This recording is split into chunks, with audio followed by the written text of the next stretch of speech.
طبعا احنا الايام دي في موسم العنب. آه، ف احنا جبنا العنب زي كده.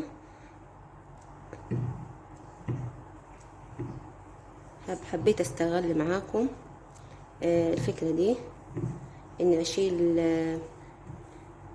حبات العنب دي كده اهو. اي حاجة كده بقايا عنب اشيلها بالشكل ده، استغلها معاكم في الفكرة اللي هعملها معاكم النهاردة. هنا لو معاكي علبة ايس كريم زي ما انا عاملاها في الفيديو اللي عملته معاكم قبل كده، الوردة دي ممكن تعمليه بالجبس، هو رخيص جدا جدا. او ممكن شوية زلط وفيلين تحطي الزلط من الداخل عشان يتقلها، والفيلين تحطيه من فوق بالشكل ده اهي. هنا انا جبت عنقود العنب، دي عود شيش. هقص هنا يعني بس كده او ازود شوية اهو، عشان بس احطها هنا بالشكل ده. وهي لزق معاكي تثبتيها كويس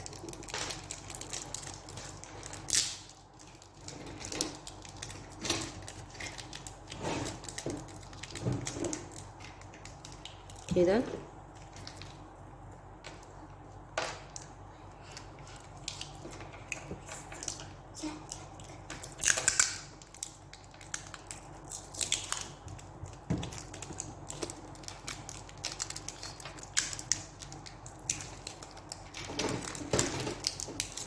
هقص الزايد تحت، حتى الزايدة دي انا هشيلها كده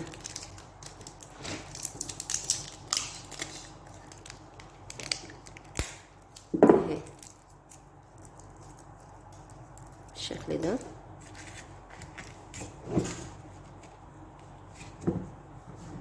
كده. يلا تعالوا نشوف هنعمل ايه، ازاي نعمل الوردة ازاي مع بعض ونعملها بكل سهولة ازاي. معاكي اي اكياس مستخدمينها يعني زي كده، اي كيس بدل ما ترميه. طبعا احنا اي كيس زي كده بنفضيه ونرميه في الزبالة، فانا حبيت استغله معاكم النهارده في الفكرة دي.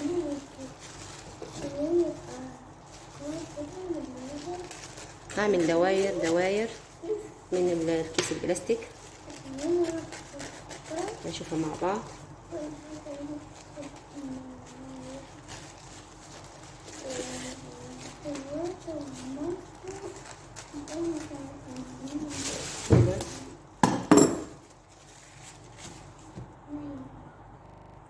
علشان اسهل معاك الموضوع معايا علبة زي كده انا مثلا، او اي غطا جركن بريل، اي حاجة معاكي احطه كده واقص الدايرة بكل سهولة عشان ما تتعبنيش يعني. انا رسمتها بالقلم، حطيت الغطية كده وبالقلم وبعدين قصيت اهو انا، بس هو مش واضح عشان القلم احمر بالشكل ده. بعد كده هطبقها بالنص كده، وبعدين هعملها تاني بالطريقة تاني، هي مرة تانية. وبعدين يعني بصوا قسمتها بالنص الأول، وبعد كده مرة تانية ومرة تالتة بس كده، وأقصها بالمقص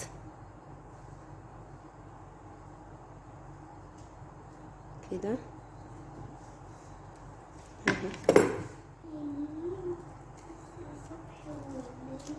بدت معايا الشكل ده كده. هعمل نفس الفكرة دي باللون الأسود، بس هيكون الحجم أصغر شوية. اهي.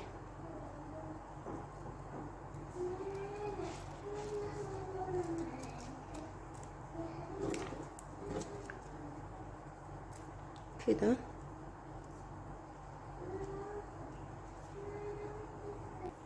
هنا انا معايا علبة الوان، دي جابها لي ابني حبيبي لما عرف اني انا ميالة الحاجات دي يعني. وبنتي جابت لي الفرش، ربنا يخليهم لي يا رب. فانا هستخدمهم معكم النهارده.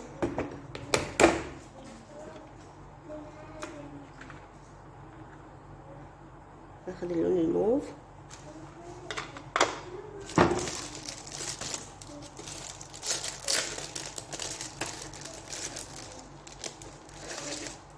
الفرشة دي.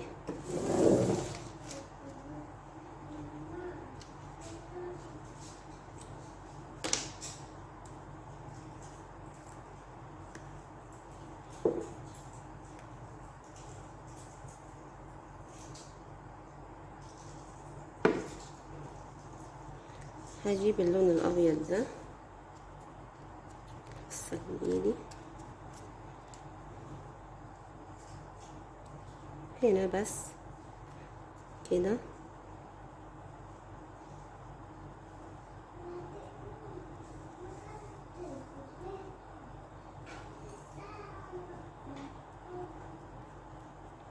بالشكل ده اهو. لو ما معكيش الوان ممكن اي قلم عادي خالص.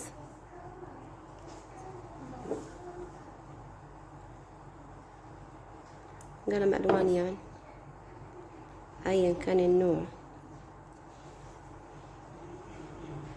كده. بالشكل ده جبت اللون الاسود، حطه في النص هنا. طريقة سهلة بأمانة خالص، وانتوا تقدروا تعملوها احسن مني بكتير. بالقلم كده في النص ولمها بايدي كده اهي. مفيش اسهل من كده. بالخيط والابرة، بالخيط قصدي من غير ابرة يعني، بالخيط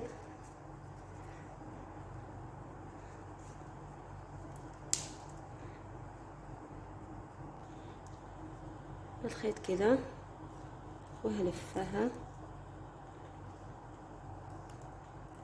هلف كويس وثبتها كده اهو بالخيط كده، واشد بس كده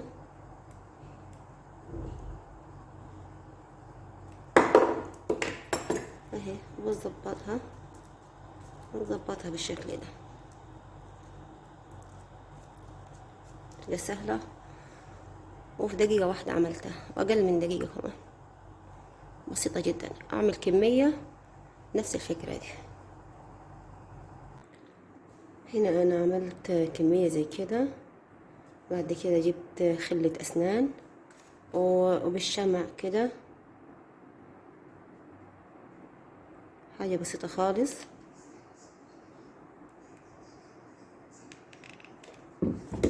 كده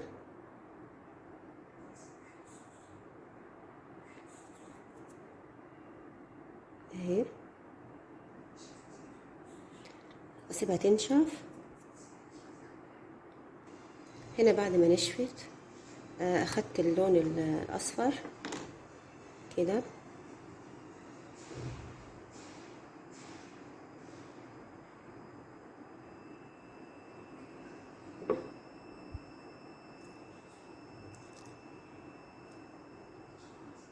بعد كده اهي عند اللون الاسود كده اهي.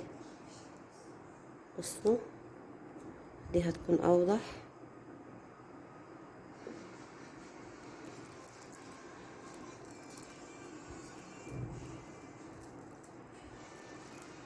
كده في النص هنا اهي بالشكل ده. هخلص كل الكمية نفس الفكرة دي. هنا بعد ما خلصتهم كلهم جبت العنقود العنب، هنلسك هنا مكان كل غلاية عنب بالشمع كده اهو.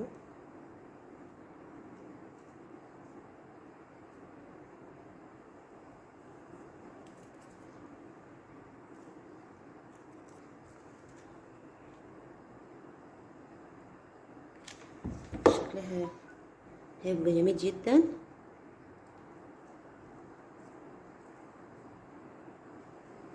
بصوا 2 بس شكلهم روعة وبسيطة جدا. من الحاجات كلها بنرميها، علبة الايس كريم، على الفلين، على عنقود العنب، على الأكياس، كله بيترمي.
كده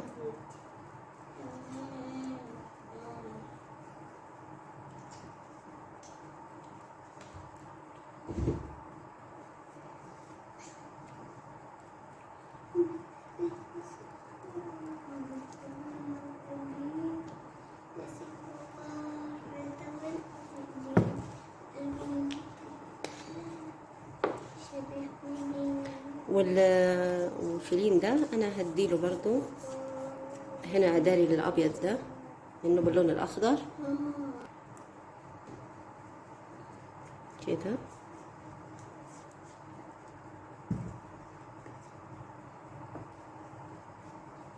اهو.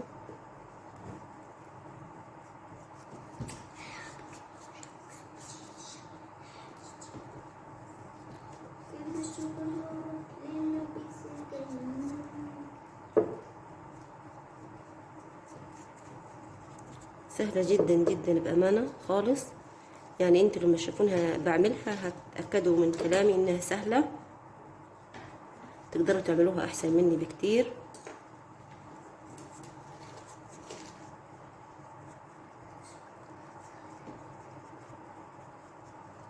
كده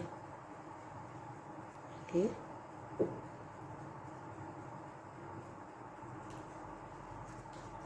تمام كده. ايه رأيكم؟ بأمانة روعة. من اكياس بنرميها، علب الايس كريم بنرميها، طبعا عنقود العنب بنرميه اكيد يعني. تحفه كمان. نستخدمه حاجات. ده الشكل النهائي يا حبايبي. الورود اللي انا عملتها معاكم شكلها جميل جدا جدا. بصوا عامله ازاي، فكره جميله جدا جدا وحلوه خالص وبسيطه. ان شاء الله تعجبكم. اتمنى لو عجبتكم الفكره تشتركوا في قناتي وتفعلوا زر الجرس علشان يوصلكم كل جديد، وتعملوا لايك للفيديو. يلا باي.